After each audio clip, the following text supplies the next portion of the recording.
नमस्कार। रामायण के खलनायक रावण को अक्सर भगवान शिव के परम भक्त के तौर पर भी देखा जाता है। ये एक दिलचस्प विरोधाभास है ना? हाँ, बिल्कुल है। आज हम एक लेख के कुछ हिस्सों पर गौर कर रहे हैं जो रावण की इसी शिव भक्ति पर रोशनी डालते हैं। मकसद ये है कि इस लेख के जरिए रावण के चरित्र की इस परत को थोड़ा बेहतर समझ सकें।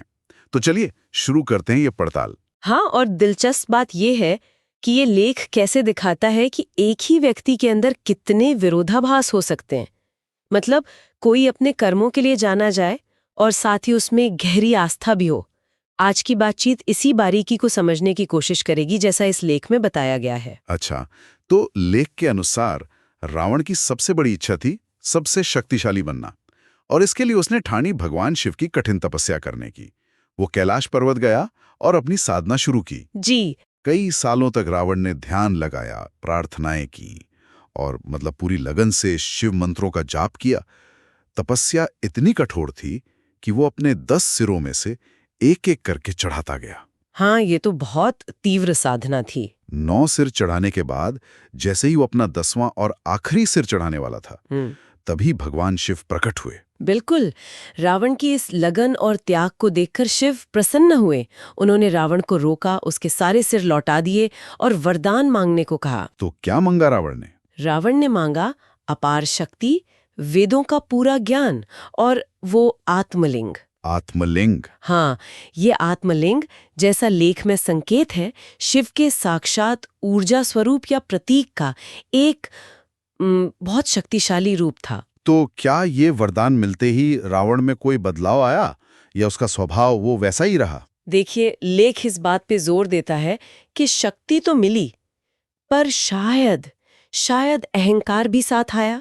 शिव ने इच्छाएं पूरी की और साथ में चंद्रहास नाम की दिव्य तलवार भी दी, जिससे वो युद्ध में लगभग अजेय हो गया। अच्छा। लेकिन शक्ति के साथ विनम्रता आए, ये जरूरी तो नहीं है ना? सही कहा। कहानी यही खत्म नहीं होती। एक घटना का जिक्र है, ये तो और भी दिलचस्प है। जब रावण ने अपने अहंकार में कैलाश पर्वत को ही उठाकर लंका ले जाने की कोशिश की, हाँ। उसे लगा कि अगर शिव खुद नहीं चलते तो वो पूरे पर्वत को ही ले जाएगा।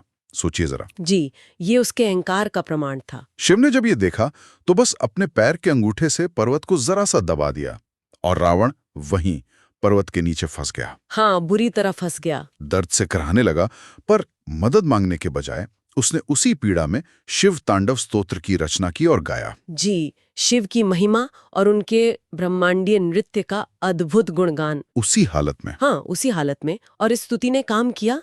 कहते हैं कि सच्ची भक्ति से प्रसन्न होकर शिव ने रावण को माफ कर दिया और पर्वत के बोझ से मुक्त किया। कमाल है। अगर हम इसे लेख के नजरिए से देखें तो ये घटना कुछ गहरी बातें बताती है। जैसे कि? पहली बात, लेख इशारा करता है कि जिनमें दोष होते हैं उनमें भी असाधारण आध्यात्मिक क्षमता हो सकती है।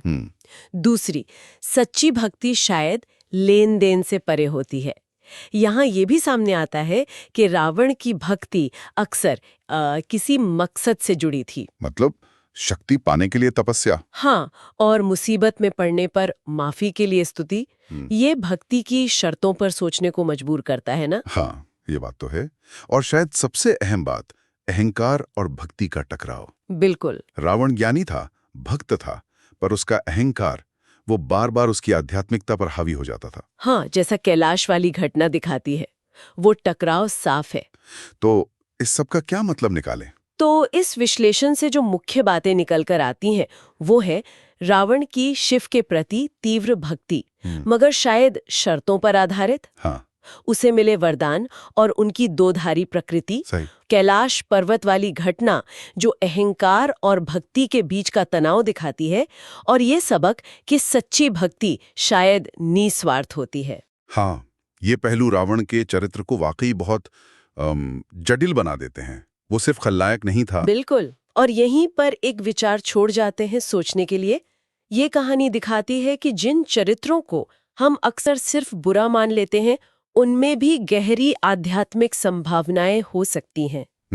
तो क्या ये जटिलता हमारी अच्छाई बनाम बुराई की सीधी सरल समझ को चुनौती देती है? ये एक बड़ा सवाल है। हाँ, इस सवाल पर श्रोता खुद विचार कर सकते हैं।